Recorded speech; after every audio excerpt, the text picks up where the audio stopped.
1, 2, 3. Yeah! Move up, move it, move up, move it, move up, move it, move up. Well, she sneaks around the world, from Virginia to Carolina. She's a sticky-fingered filter from Berlin down to Belize. Howdy SEO Mozzers, and welcome to another edition of Whiteboard Friday. As you can see, I've got some new accoutrements, as it is NFL season starting tonight. Woohoo! Alright, so it's Thursday. We record on Thursday and then we do it on Friday, so Thursday night is the first game. Anyway, so I wanted to talk this week about some geotargeting stuff. It's interesting. We have seen that a huge number of questions that come through in Q&A are about geotargeting concerns. And I know that when I did my Q&A with Matt Cutts, it was one of the items that he didn't address, and that's kind of a bummer. But hopefully we can at least walk you through some of the basics, some of the things that you should be doing, that you can do now, and then later on there'll be more information coming out of the engines themselves. So, without further ado, where in the world is your website? Here's my highly inaccurate map. At least this time I don't have New Zealand north of Australia. So why do you need to be relevant to this stuff? Well, so the search engines, right, have different portals. There's .co.uk, there's .co.nz, there's .com.au.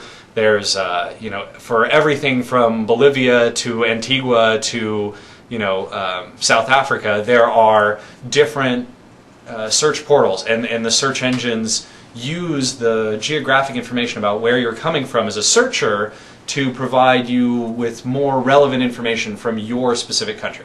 And this means that a lot of folks are trying to target one particular country or multiple countries or one specific language in a country, those kinds of things. And this makes for a lot of challenges. Here's why. When search engines look at, hey, where is this site? Where do we think you're coming from? Where do we think your content is relevant to? They look at these things.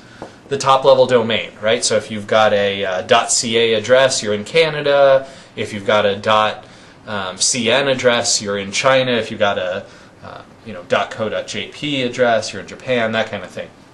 Then they'll look at the hosting IP address. Hosting IP takes a look at, well, where is the actual server, the box that's providing your website located?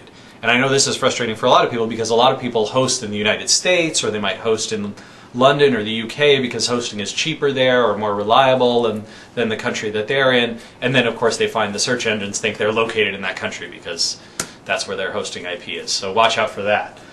They use local search data, right? If you're registered with something like Yahoo Local or MSN Local or Google Local, they will look at the local search data to try and figure out, oh, maybe that website, that business is in this other location.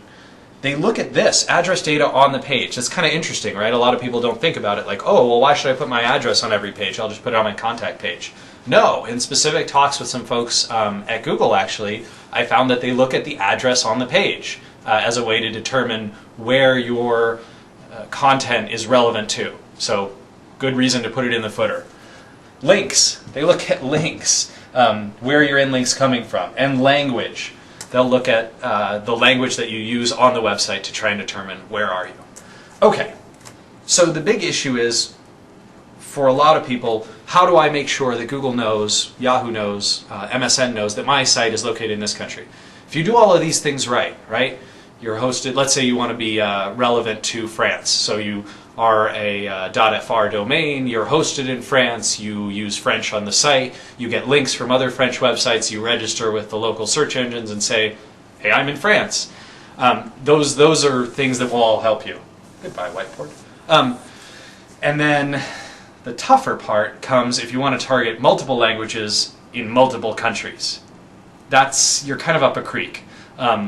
Even big sites and domains like eBay, right, has different domains for each one with different hosting. So, for example, like Kijiji is in all of those different domains and in all of those different countries trying to operate because they're trying to target international content. It's a frustrating battle. Hopefully the search engines will do something about it. But at least now you're armed with the information to know how the search engines are using local data to try and target where you're located. All right, everyone. Hopefully next week I will be back with a beard.